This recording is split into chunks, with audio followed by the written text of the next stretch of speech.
हम natural partner, बातचीत से काफी उम्मीदें, ट्रम्प के सबसे अच्छे दोस्त वाले पोस्ट पर पीएम मोदी का जवाब। रूस के तेल और टैरिफ को लेकर भारत और अमेरिका के रिश्तों में तनाव बना हुआ है। अमेरिकी राष्ट्रपति डोनाल्ड ट्रम्प एक बार फिर प्रधानमंत्री नरेंद्र मोदी को बहुत अच्छा दोस्त बताया। इस पर पीएम मोदी ने जवाब दिया है। पीएम मोदी ने सोशल मीडिया पोस्ट कर बताया कि भारत और अमेरिका करीबी दोस्त और नेचुरल पार्टनर्स है। मुझे यकीन है कि हमारी ट्रेड बातचीत से भारत अमेरिका साझेदारी की असीमित संभावनाओं के रास्ते खुलेंगे। हमारी टीमें जल्द से जल्द इस दिशा में चर्चा करने पर काम कर रही है। मैं राष्ट्रपति ट्रम्प से बात करने को लेकर भी आशान्वित हूँ। हम दोनों देशों के लोगों के लिए सुनहरे और अधिक समृद्ध भविष्य बनाने की दिशाओं में काम करेंगे। बता दें कि इससे पहले अमेरिकी राष्ट्रपति डोनाल्ड ट्रम्प ने social media platform truth social post पर कहा था कि उन्हें यह घोषणा करते हुए खुशी हो रही है कि भारत और अमेरिका व्यापार बाधाओं को दूर करने के लिए बातचीत जारी रखे हुए हैं। उन्होंने कहा था कि मैं अपने बहुत अच्छे दोस्त प्रधानमंत्री मोदी से आगामी हफ्तों में बातचीत करने के लिए उत्सुक हूँ। मुझे पूरा यकीन है कि हमारे दोनों महान देशों के लिए इस वार्ता का सफल निष्कर्ष निकलेगा। ऐसा पहली बार नहीं हुआ है। इससे पहले शनिवार को भी ट्रम्प ने अमेरिका और भारत संबंधों को खास बताते हुए पीएम मोदी के बीच मजबूत संबंधों पर जोर दिया था। ट्रम्प ने कहा था कि मैं हमेशा पीएम मोदी का दोस्त रहूंगा। वह एक महान प्रधानमंत्री है। मैं हमेशा दोस्त रहूंगा, लेकिन मुझे फिलहाल जो वह कर रहे हैं वह मुझे पसंद नहीं है। लेकिन भारत और अमेरिका का संबंध बहुत खास है। चिंता की कोई बात नहीं है। बस कभी कभी हमारे बीच थोड़े मतभेद हो जाते हैं।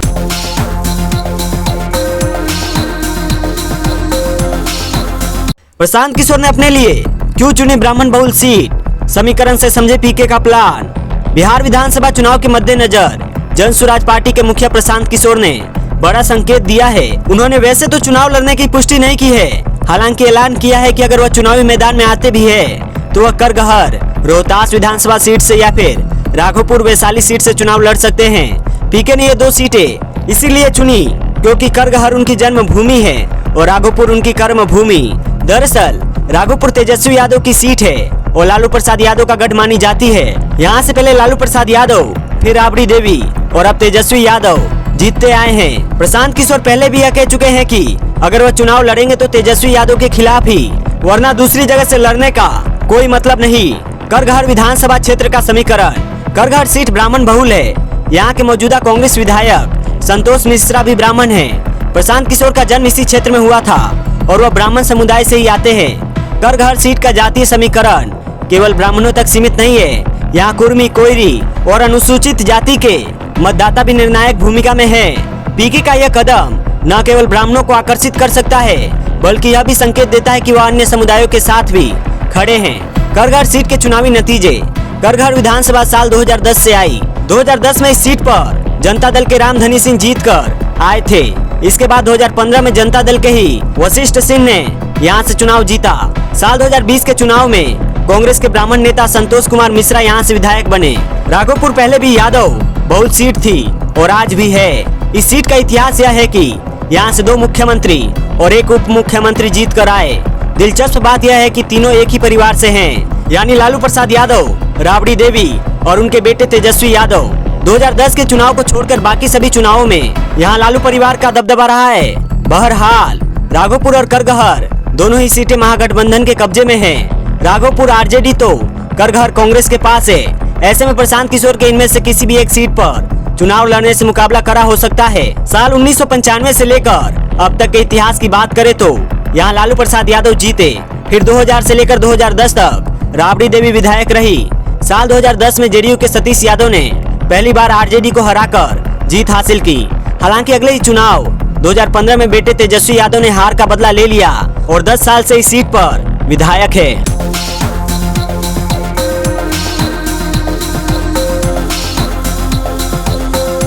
चेहरे पे जख्म और सीने पर गोलियों के निशान। अस्पताल से प्रदर्शन करने पहुंचा नेपाल का लड़का, वीडियो हुआ वायरल। नेपाल में सोशल मीडिया बैन के बाद जेनजी जनरेशन कानून की दीवारों को तोड़कर नेपाल की संसद में प्रदर्शन करने पहुंच गए। प्रदर्शन के कई सारे वीडियो इंटरनेट पर आए, जिसमें तोड़फोड़, आगजनी और लाठीचार्ज देखने को मिला। इस हिंसक प्रदर्शन में करीब 20 लोगों की मौत हुई और 250 से ज्यादा लोग घायल हो गए। लेकिन प्रदर्शनकारियों के हौसले इतने मजबूत थे कि सरकार को घुटनों पर आना पड़ा, जिसके बाद सरकार ने सोशल मीडिया से बैन वापस लिया और देश के प्रधानमंत्री ने इस्तीफा तक दे दिया। अब एक और वीडियो प्रदर्शन का तेजी से वायरल हो रहा है, जिसे देखकर आप हैरान रह जाएंगे। छलनी बदन लेकर नेपाल की सड़कों पर प्रदर्शन करता दिखा लड़का। दरअसल सोशल मीडिया पर इस वीडियो को देखकर आपको सैयद हमीद का वो शेर याद आ जाएगा, एक दो जख्म नहीं पूरा बदन है छलनी, दर्द बेचारा परेशान है कहां से उठे। तेजी से वायरल हो रहे इस वीडियो में एक प्रदर्शनकारी माइक लेकर एक सार्वजनिक स्टेज पर खड़ा है और जोर जोर से बोलकर प्रदर्शनकारियों में उत्साह भर रहा है।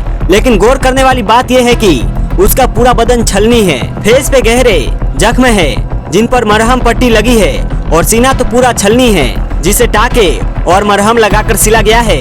बावजूद इसके ये प्रदर्शनकारी का जोश अलग लेवल का है और वो जोर जोर से चीख कर अपनी बात रख रहा है। यूजर्स रह गए हैरान, बोले सोशल मीडिया के लिए इतना कुछ। वीडियो को घर के कलेश नाम के एक अकाउंट से शेयर किया गया है, जिसे अब तक लाखों लोगों ने देखा है, तो वहीं कई लोगों ने इस वीडियो को लाइक भी किया है। ऐसे में सोशल मीडिया यूजर्स वीडियो को लेकर तरह तरह के रिएक्शन दे रहे हैं। एक यूजर ने लिखा, सोशल मीडिया बैन हटवाने का इतना जुनून पहली बार देखा है। एक और यूजर ने लिखा, ये लड़ाई अभिव्यक्ति की आजादी के लिए लड़ी गई है। तो वहीं एक यूजर ने लिखा, अब भारतीयों को भी टिकटॉक के लिए प्रदर्शन करना चाहिए।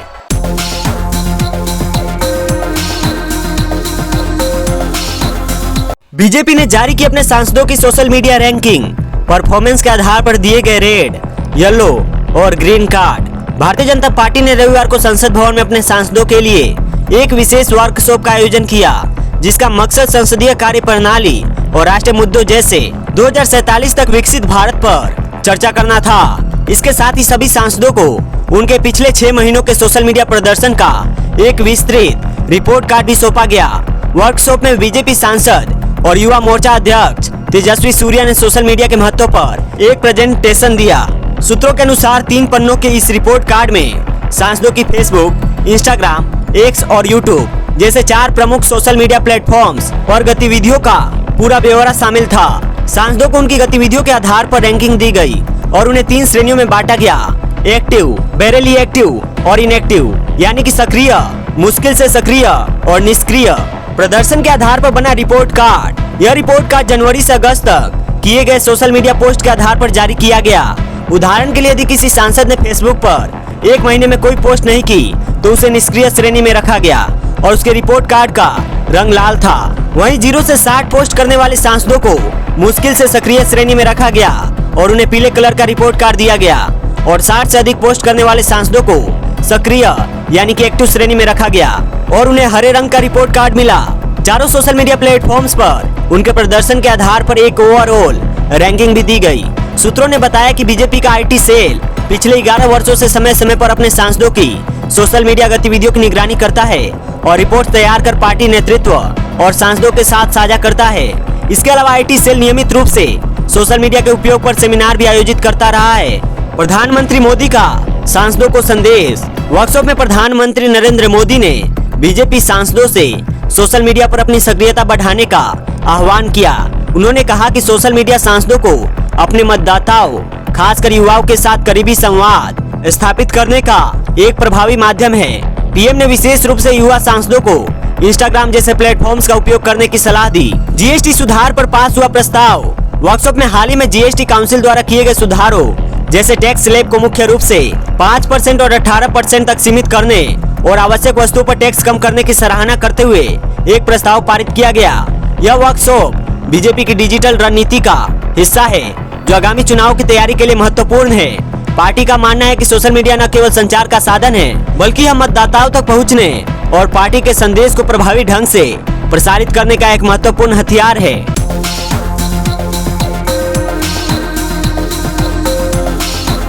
परिवार शुरू करने का सपना हर कपल का होता है, लेकिन हर किसी की ये राह आसान नहीं होती। हाल ही में वर्ल्ड हेल्थ ऑर्गेनाइजेशन WHO और कई मेडिकल स्टडीज ने खुलासा किया है कि दुनिया भर में करीब हर 6 में से 1 पुरुष को बांझपन यानी इनफर्टिलिटी की समस्या का सामना करना पड़ रहा है। यानी अगर आप सोचते हैं कि प्रेगनेंसी में दिक्कत सिर्फ महिलाओं से जुड़ी समस्या है तो यह गलत फहमी है। रिसर्च साफ कहती है कि पुरुष भी उतनी बड़ी वजह बनते हैं। रिसर्च क्या कहती है? WHO और कई अंतर्राष्ट्रीय मेडिकल जर्नल्स के अनुसार इनफर्टिलिटी सिर्फ महिलाओं तक सीमित नहीं, 40 से 50% मामलों में पुरुष की वजह से गर्भधारण नहीं हो पाता। इसके पीछे कई कारण हैं। लाइफ स्टाइल, खान पान की गलतियाँ, शराब सिगरेट का सेवन, तनाव और समय पर टेस्टिंग न कराना।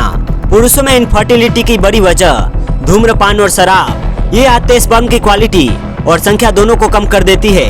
पोषण की कमी, विटामिन डी, जिंक और फोलिक एसिड की कमी से भी स्पर्म प्रोडक्शन पर असर पड़ता है। तनाव और नींद की कमी, लगातार स्ट्रेस से हार्मोनल असंतुलन होता है जिससे फर्टिलिटी घट जाती है। ओवरवेट या मोटापा, रिसर्च बताती है कि मोटापा टेस्टोस्टेरोन लेवल को कम कर देता है। टेस्टिंग से परहेज, कई पुरुष शर्म या झिझक की वजह से टेस्टिंग नहीं कराते जिससे इलाज देर से शुरू होती है। क्यों जरूरी है फर्टिलिटी टेस्ट? डॉक्टरों के अनुसार अगर 1 साल तक प्रेगनेंसी की कोशिश के बाद भी सफलता नहीं मिल रही है तो मेल एंड फीमेल दोनों को फर्टिलिटी टेस्टिंग जरूर करानी चाहिए। इससे जल्दी समस्या पकड़ी जाती है और IVF, IUI जैसी एडवांस तकनीकों के जरिए इलाज की संभावना बढ़ जाती है। सपोर्ट और जागरूकता की जरूरत, इनफर्टिलिटी से जूझ रहे कपल्स अक्सर खुद को अकेला महसूस करते हैं। ऐसे में परिवार और दोस्तों का सपोर्ट बहुत मायने रखता है। एक्सपर्ट्स का मानना है कि इनफर्टिलिटी को लेकर जो सामाजिक स्टिग्मा या कलंक है उसे तोड़ना बेहद जरूरी है। खुलकर बातचीत करने और समय रहते डॉक्टर से सलाह लेने से समस्या का समाधान संभव है। एक्सपर्ट की राय, एम्स नई दिल्ली के एंड्रोलॉजिस्ट डॉक्टर प्रशांत सिंह कहते हैं कि आज हर 6 में से 1 पुरुष इनफर्टिलिटी की समस्या से जूझ रहा है। इसकी सबसे बड़ी वजह गलत लाइफ स्टाइल है, लेकिन अच्छी बात यह है कि समय पर टेस्टिंग, सही इलाज और स्वस्थ दिनचर्या से लगातार मामलों में इलाज संभव है।